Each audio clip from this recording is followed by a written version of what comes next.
L'heure H. Jean-Louis Lahaye.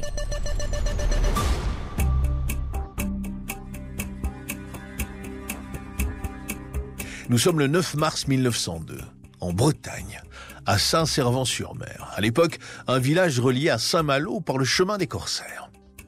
Le vent plein ouest fauche la mer et la place centrale de la petite ville de 12 000 habitants. Sur cette même place se dresse l'impressionnante et récente mairie. C'est là que Louise Marion veut aller, doit aller. Il est à peine 9 heures et elle se hâte. Elle est en service, elle n'a guère le temps. Ce matin, elle a la gorge serrée et la pudeur des humbles. Car dans son quartier de la Pire, on la montre du doigt. Une fille mère, une orpheline, une moins que rien, une domestique. Cette fois, elle y est. Elle ne peut plus reculer. Devant l'employé de l'état civil, elle bafouille un peu par le bas. Elle vient reconnaître l'enfant de sexe féminin qu'elle a mis au monde en décembre de l'année précédente. L'employé la questionne sur son enfant. Nom, Marion. Prénom, Suzanne. Date de naissance, 18 décembre 1900. Père, inconnu. Il relève son regard par-dessus ses besicles. Ah bon? Signez ici, madame. À cette heure matinale, dans ce bureau, ni l'employé de mairie, ni sa mère, ni personne ne pourrait imaginer que cette Suzanne Marion, ce bébé illégitime, va connaître une vertigineuse ascension sociale. Qu'elle va devenir une figure mythique des années 1920, les fameuses années folles. Sous le nom de Suzy Solidor, elle sera chanteuse, actrice, auteure, directrice de cabaret. Elle sera l'amie et le modèle de peintres célèbres de son époque. Elle sera une femme sans tabou, l'incarnation parfaite de son époque, celle du jazz des cheveux courts et du charleston. Et surtout, elle va devenir l'icône de la garçonne aux mœurs très libérées. Nous sommes le 9 mars 1902. Il est à peine 9 heures. Et c'est l'heure H de mon histoire.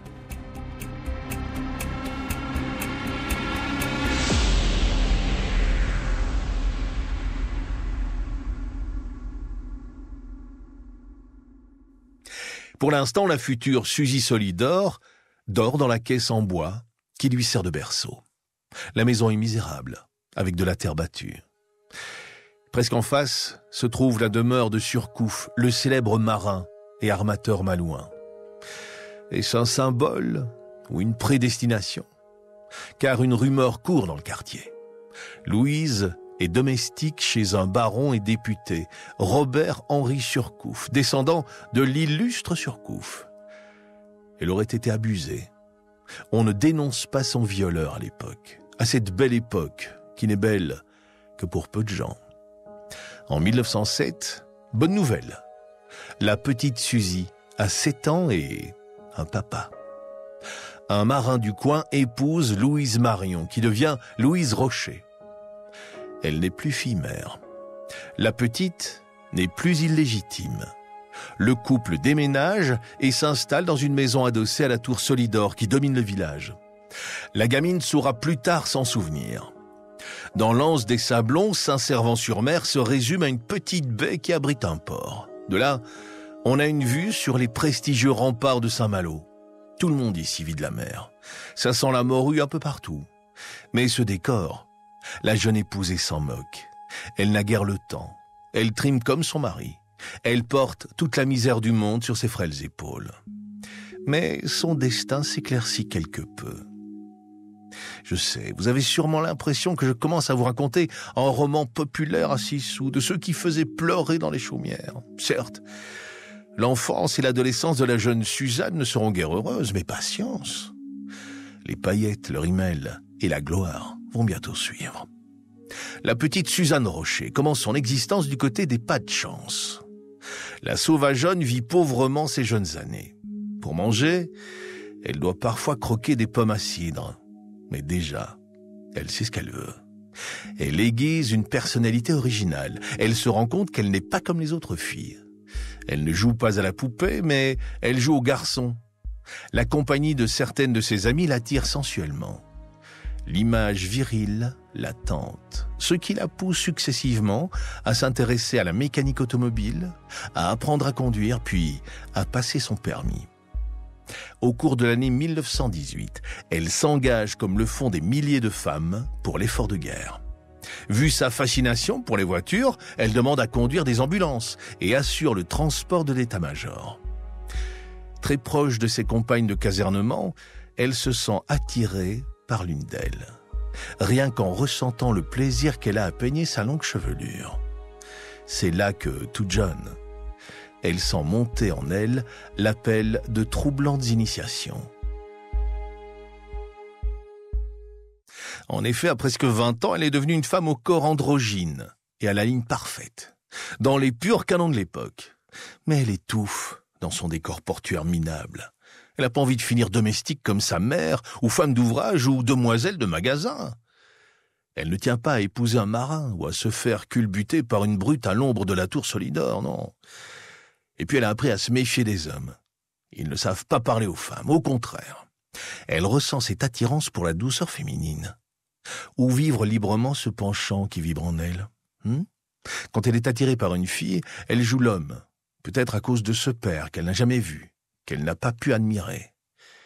Ou ce père qu'elle imagine, puisqu'elle pensera toujours être la fille de Monsieur Surcouf, le riche patron de sa mère.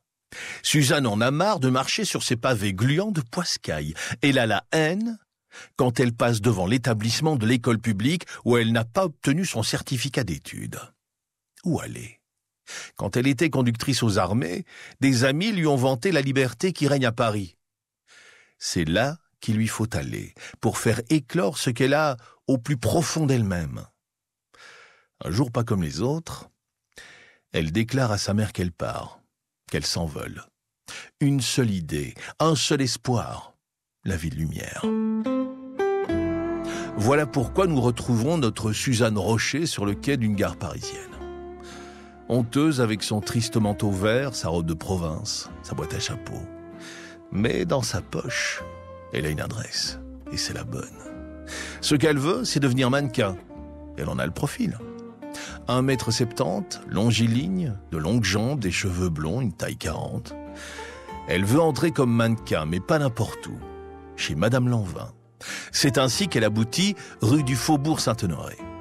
Des amis lui ont conseillé de s'adresser d'abord à une antiquaire, dont la boutique est voisine de la célèbre maison de couture. L'antiquaire se nomme Yvonne de Brémond-d'Ars. Son magasin est renommé dans la capitale. Elle a ses entrées partout, également chez Madame Lanvin. Quand notre provinciale pousse la porte de la boutique, elle ne se doute pas que c'est pour 10 ans et qu'elle va vivre l'étape décisive de sa vie, qu'elle va devenir elle-même et en même temps une icône, un modèle, le prototype de la garçonne. Nous assistons à une rencontre improbable mais essentielle. L'antiquaire s'avance vers Suzanne pour l'accueillir. Carrure de garçon, talons plats, cheveux courts, tailleur coupe masculine. Cette femme l'intrigue. Peut-être manque-t-elle d'élégance. Ouais, mais son regard, ses gestes, son sourire, sa sympathie naturelle ne trompent pas l'instinct de la jeune Suzanne. Les lèvres d'Yvonne, qui soudain tremblent d'émotion. Ses yeux qui parlent de désir sur le champ. Elle invite la jeune provinciale à dîner chez elle. Elle la séduit. Lui avoue qu'elle incarne ce qu'elle a toujours cherché. Une grande fille mince, jambes interminables, cheveux de soie blond. Suzanne a compris qu'elle a devant elle ce qu'elle nomme déjà avec élégance une femme qui aime les femmes. De son côté, Yvonne sait que, vu son jeune âge, elle fera d'elle sa créature, sa chose malléable, aussi bien dans les soirées mondaines qu'entre ses draps de soie. La jeune Bretonne a compris. Elle ne sera jamais mannequin chez Lanvin. Désormais, elle va s'attacher à mademoiselle, comme elle le dit. Quand on a connu l'indigence et l'inconfort dans sa jeunesse, on n'hésite pas. Encore moins quand on a été montré du doigt parce qu'on ne jouait pas à la poupée et qu'on cherchait la douceur féminine plutôt que les garçons. Elle n'hésite toujours pas quand Yvonne vante sa beauté, alors que personne, à Saint-Malo, ne lui a jamais dit qu'elle était superbe. Elle n'hésite donc pas à prendre un virage inattendu. Il va la mener à la célébrité, car l'antiquaire est riche, très riche. Elle connaît le tout Paris, surtout dans les milieux saphiques. Depuis le début des années 1920, l'homosexualité féminine a surgi librement dans les nuits parisiennes. Ces dames ont leur dancing, leur bar mondain où séduction, drogue et prostitution font bon ménage. Elles ont leur code et leur tenue favorite. Costume chic masculin avec plastron et interminable fume-cigarette. Elles portent une chaîne d'or à leur cheville en guise de reconnaissance. Yvonne est celle qui est désormais sa compagne, débute une aventure amoureuse connue dans tous les milieux nocturnes. Elles sont en marge des codes habituels, certes, mais en phase totale avec les mœurs à la mode et avec l'air du temps. Yvonne la baptise Suzy, et Suzy commence une fulgurante ascension sociale. C'est Yvonne qui la lance. C'est elle qui la façonne, qui lui donne des conseils pour s'habiller et pour plaire. Elle sera son Pygmalion. Avec son visage granitique, à la Modigliani, ses cheveux blonds coupés courts. Avec sa carrure sportive, la jeune femme représente déjà l'idéal féminin de ces années 1920. Yvonne va en faire une icône, dans le sens le plus pur du mot, car elle va payer des peintres de renom pour faire le portrait de sa compagne. Elle finira par l'inciter à user de sa voix grave, masculine, pour devenir chanteuse. Une voix, dira Jean Cocteau, qui vient du sexe. Leur liaison aura comme bande-son le jazz et le charleston. Elles vont applaudir Joséphine Baker, la danseuse noire à moitié nue dans la revue Nègre, avec sa ceinture de banane. Elles entrent dans une époque où, chez les riches, on adopte la vitesse du moment, celle des Bugatti. La vie est intense. Les soirées débridées dans de luxueux appartements en modern style, qu'on n'appelle pas encore art déco. Les nouveaux mots sont surprise party et partouze. Nouvelle morale. Rage de vivre après l'hécatombe 14-18. Il ne manque plus qu'un romancier pour la résumer et l'exalter. Un romancier qui écrirait un plaidoyer pour des mœurs encore plus libres. Patience. Il va sortir à l'été 1922. Chrysalide devenue papillon, Suzy va y trouver des raisons évidentes de vivre encore plus intensément ses désirs. Et elle ne sera pas la seule.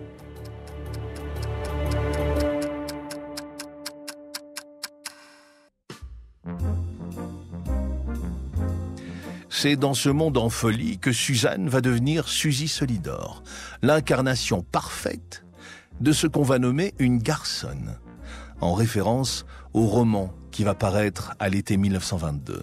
Une véritable bombe, un scandale qui va faire des vagues et changer bien des mentalités. Bien dans l'air du temps, le roman s'intitule en effet « La garçonne ». Il va lancer le mot, définitivement. Son auteur a une 50aine d'années. Il se nomme Victor Marguerite. Le roman paraît chez Flammarion, éditeur parisien de prestige. Il fait l'effet d'une bombe.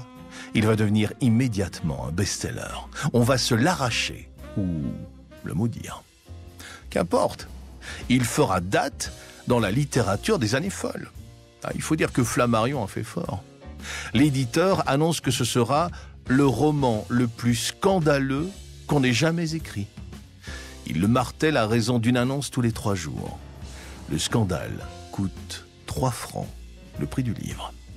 Le comble, c'est qu'en ce jour de sortie du livre, ce 22 juillet, le Sénat rejette la proposition de la Chambre d'accorder le droit de vote aux femmes.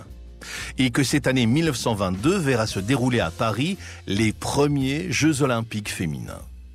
20 000 exemplaires vendus en 4 jours. 150 000 exemplaires en 2 mois. 300 000 en décembre. 650 000 bientôt. Le livre sera traduit en 12 langues. On en fera une pièce de théâtre et 2 adaptations au cinéma. Sans cesse, la presse se déchaîne, dénonçant l'effet pervers et sulfureux de l'ouvrage. Seul le Canard enchaîné lui dédie une bonne critique.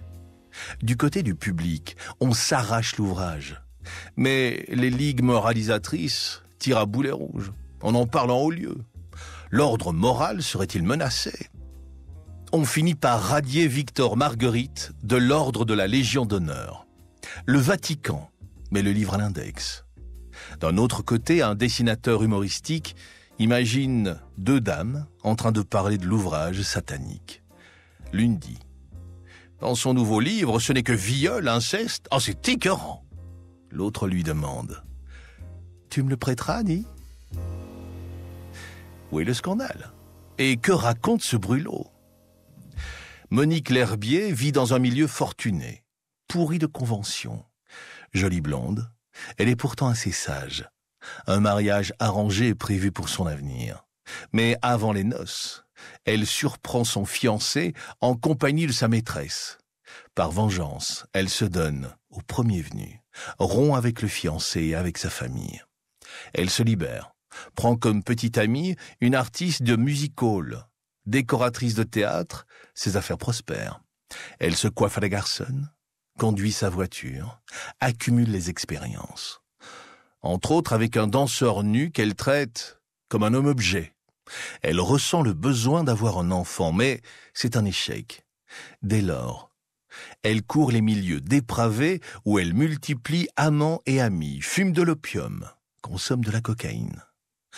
Un écrivain devient son amant. Elle se sent amoureuse. Mais quand il déclare qu'il ne reconnaît pas aux femmes la liberté sexuelle, elle le vire.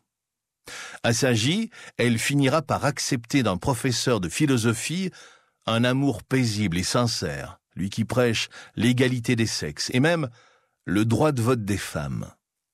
On comprend pourquoi Suzy découvre avec bonheur ce qui est une sorte de double d'elle-même. Monique et elle sont entrées en dissidence. Ce que le public de 1922 ne comprend pas, c'est que le roman n'est pas un guide de la parfaite libérée, mais bien un livre d'anticipation vers la femme en chemin. La jeune Suzanne n'est-elle pas une femme en chemin? Dans les cercles affranchis, on ne parle que du roman, on l'encense. Suzy, Yvonne et leurs consoeurs homosexuels jubilent, page après page. Elle s'y plonge avec délice, avec furie, avec bonheur. Enfin, se disent-elles, un ouvrage qui revendique la même liberté de mœurs pour les femmes que pour les hommes. Mais il ne faut pas croire que le roman La Garçonne n'est destiné qu'au milieu homosexuel. Il sera lu partout, même en province. Il s'adresse à toutes les femmes. D'abord celles à l'esprit large et aux idées avancées, les libérées, ou celles qui vont le devenir. Celles qui clameront « Nous voulons vivre notre vie ». Dans ce monde en folie, avec le vent favorable soufflé par la sortie de La Garçonne et ses nombreuses rééditions, tout devient garçonne. Le phénomène garçonne envahit l'Hexagone. Des coiffeurs annoncent à leur devanture « Coupe à la garçonne ». Les collections de l'année 1923 présentent des tailleurs garçonnes, très masculins avec chemisier de soie et nœuds papillons. Les escarpins descendent de quelques étages et sont à talons plats. Les longs fument-cigarettes.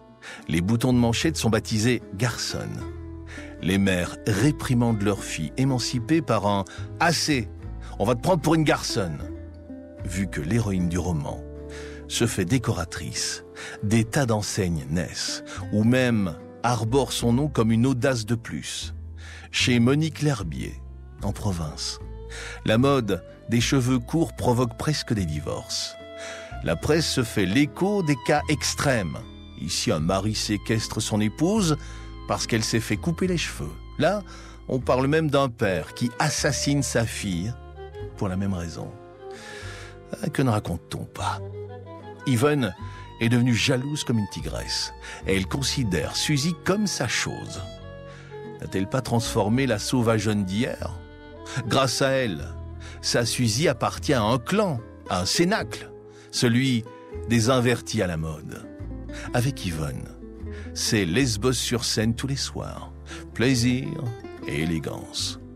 En un temps record, car tout va vite à l'époque. La jeune provinciale se lance dans cette soif de vivre dont elle a tant rêvé.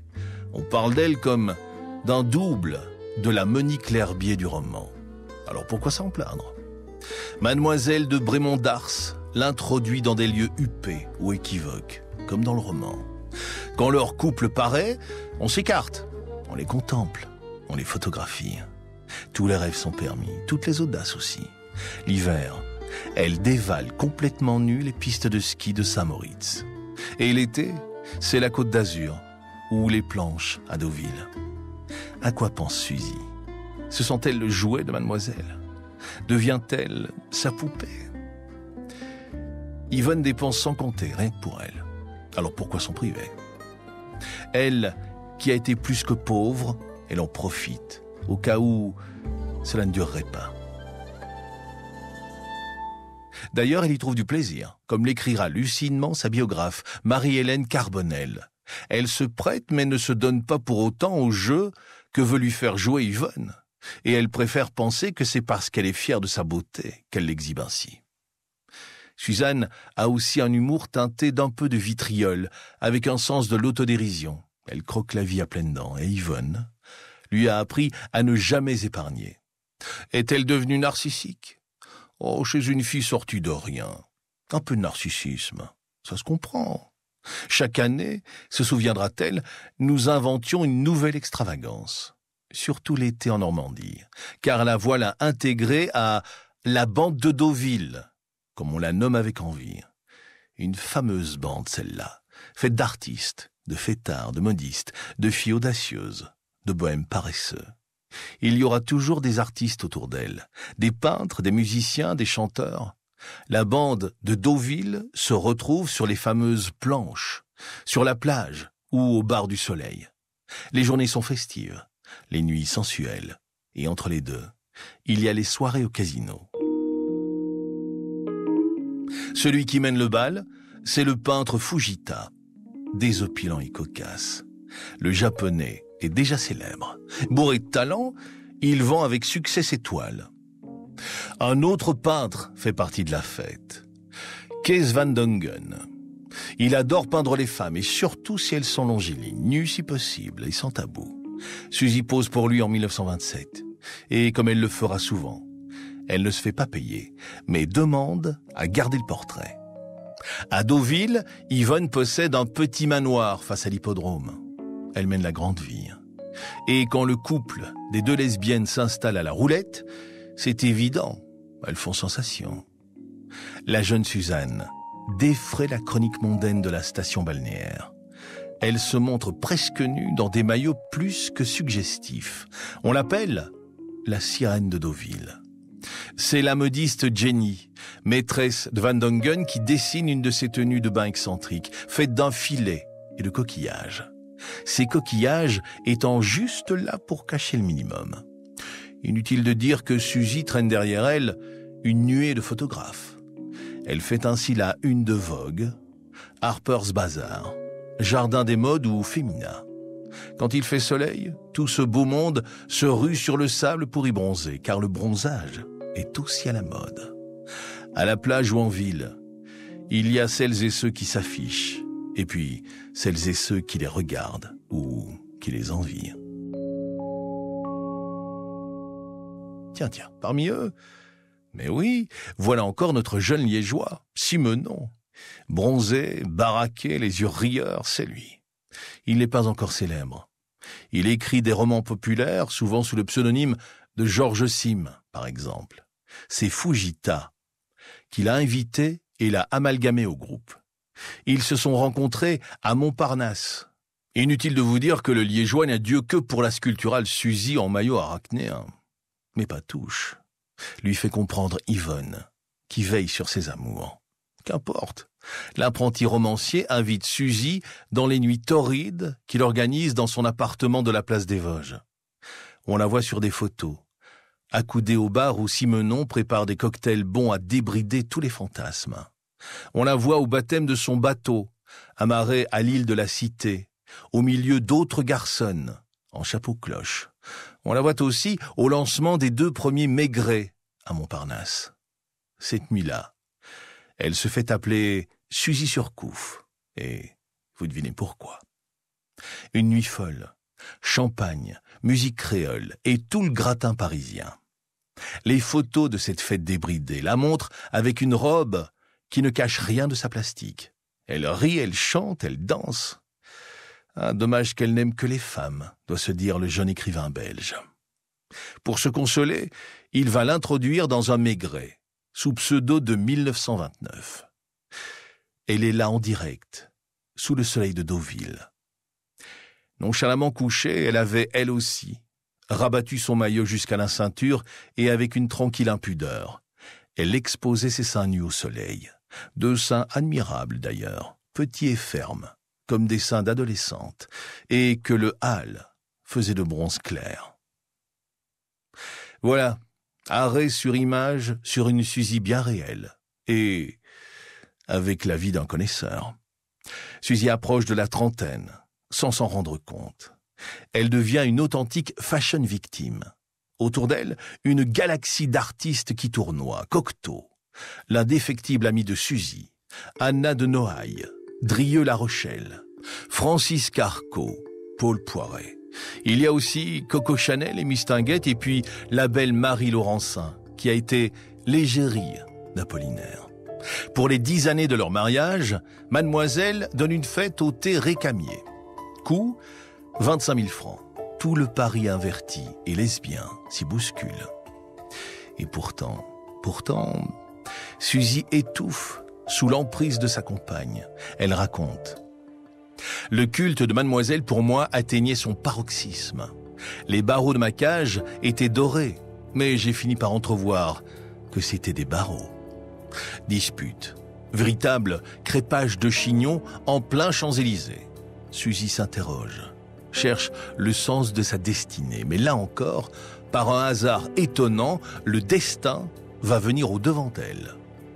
Un matin, grâce à une automobile, la chance place quelqu'un sur la vague de ses pas.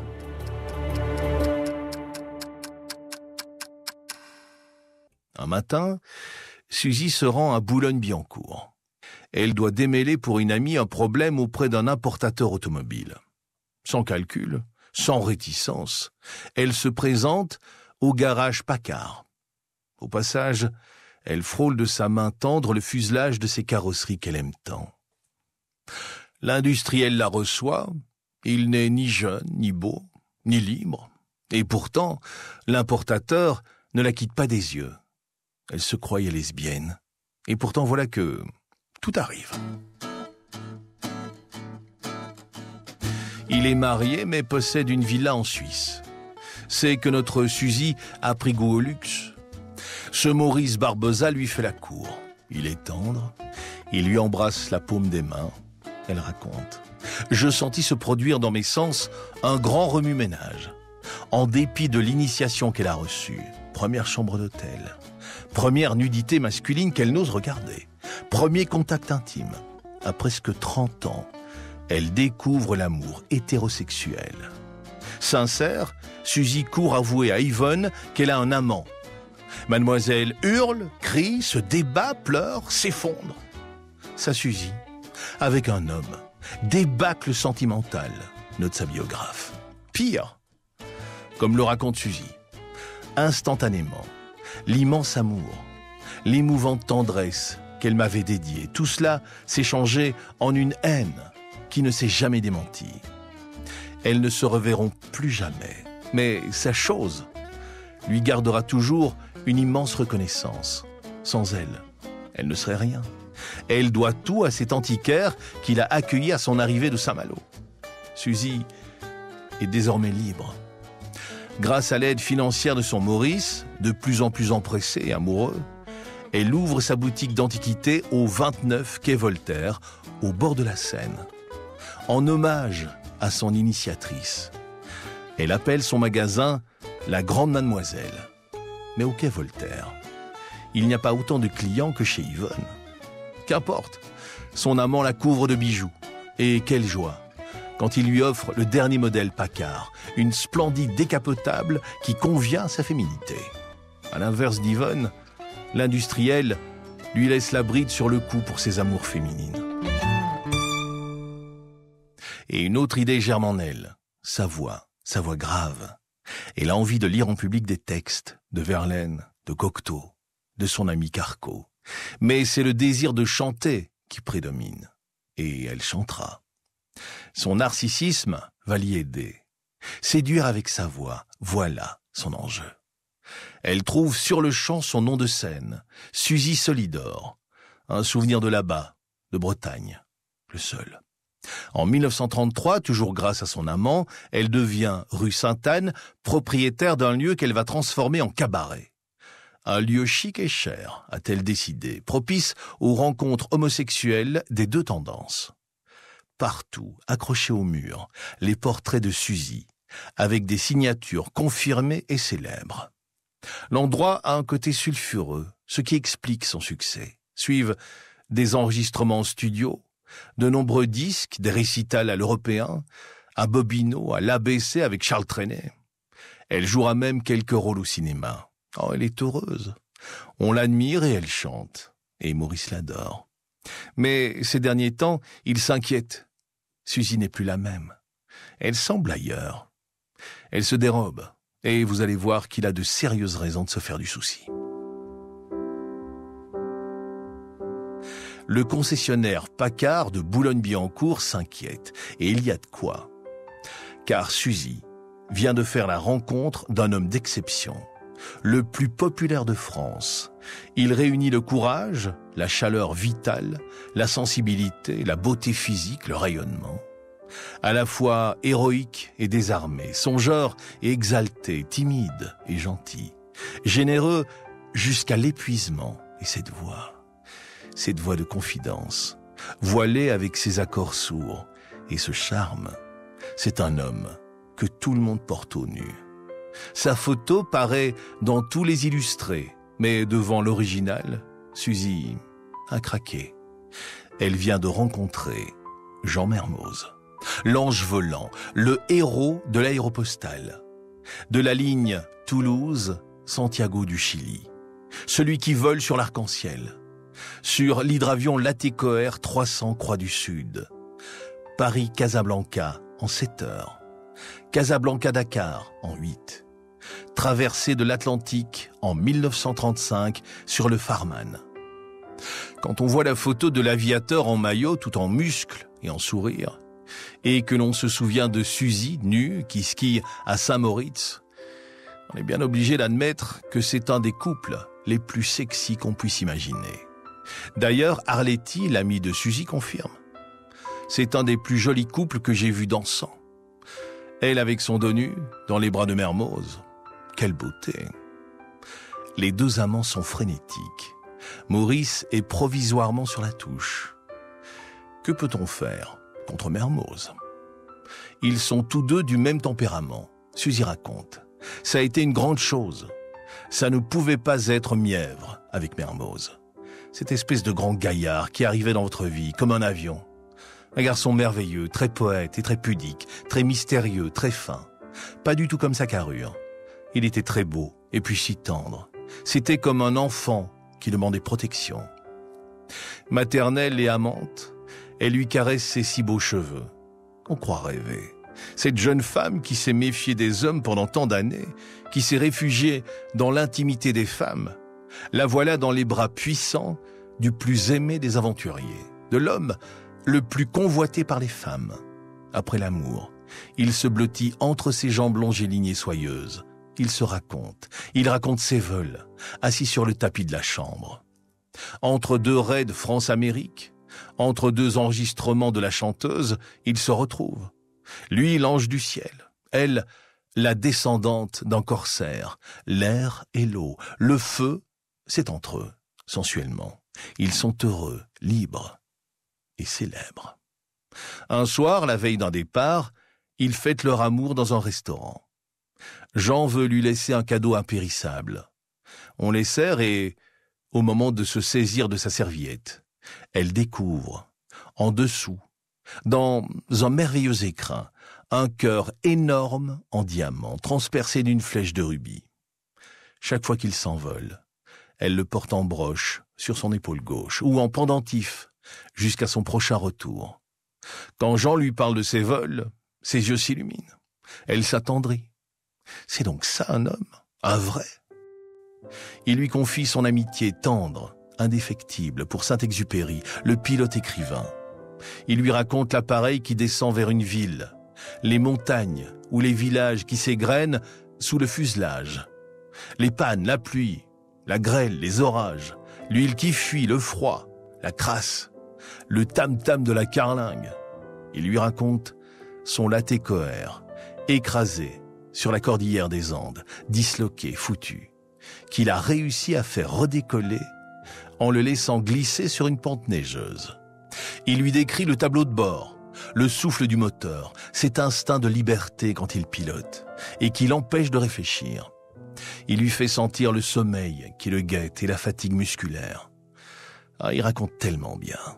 Il a un avion dans son ventre, sauf quand il est dans celui de Suzy, son petit ventre de soie qui émouvait tellement mademoiselle. Jadis, il y a déjà si longtemps. De rendez-vous en rendez-vous, Suzy comprend que son amant est né pour la quête de l'inaccessible. Il peut l'aimer follement, mais cela ne lui suffit pas.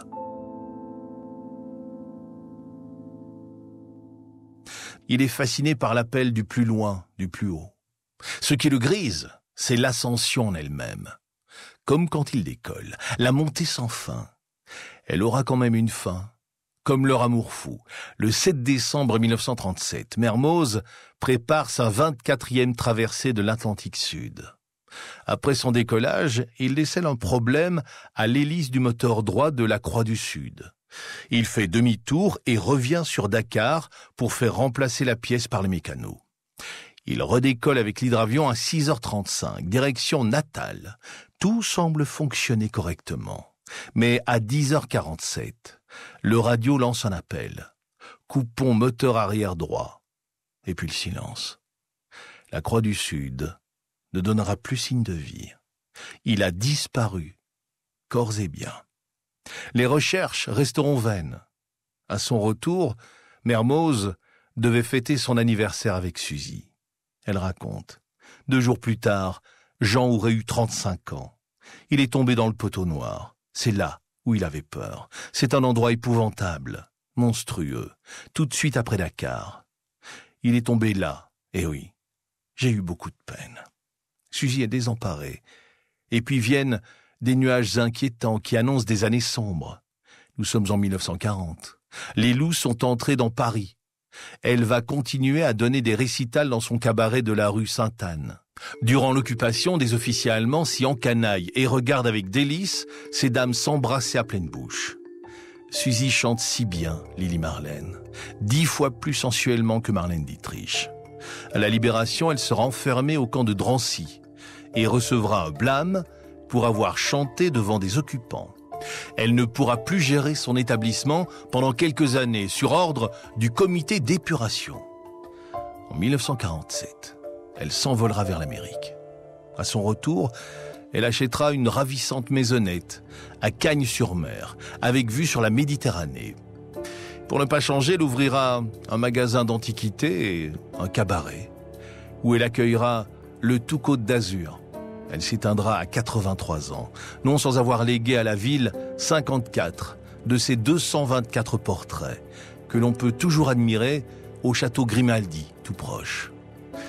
Comme elle le disait souvent avec un petit sourire, « Je suis plus à peindre qu'à blâmer ».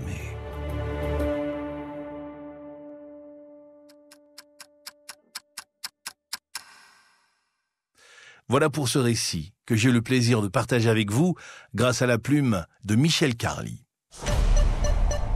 L'heure H. Jean-Louis Lahaye.